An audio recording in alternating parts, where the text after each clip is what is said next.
Hi, my name's Troy Dukes. I'm handling question 5. Why were the payment schedules for plan and design and construction estimated differently? So they split the payment schedule up into 4 parts. They did plan and design, permitting, procurement, and actual construction. And due to the massive size and complexity of this project, they had to be really selective and careful with what progress monitoring technique they chose. And so they tried them all out, or at least the 4 main ones, and they found that, they were all a little bit inaccurate here and there, but that days remaining was the most accurate, and that when it was wrong high. And so they'd rather it result in overpayment than underpayment because they still had positive cash flow. And so was this effective? I'd say it was very effective. They were able to complete a project of this size on schedule and on budget. I'd say that makes pretty much everything they did very effective. And what might have been different if plan and design was given a lot of float.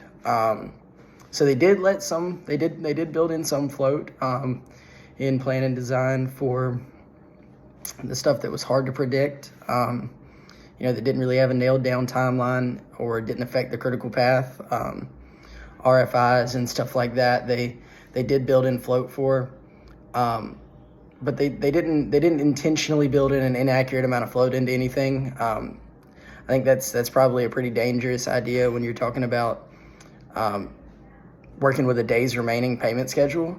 I think intentionally altering your timelines inaccurately is would only mess you up there. It would throw off that payment schedule of days remaining, and it would certainly throw off trying to track the project timeline any. And so they, especially the way they did it, they didn't forecast delays. Instead, they built in recovery schedules whenever they had delays, and they built in ways to make that delay back up.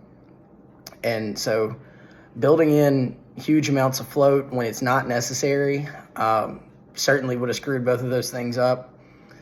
And additionally, you've got the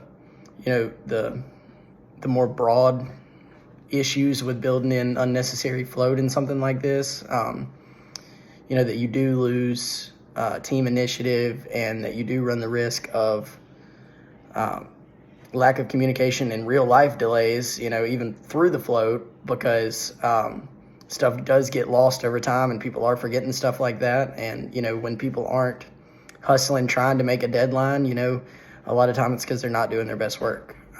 And that results in them not yielding the best product for their tasks that they're working on.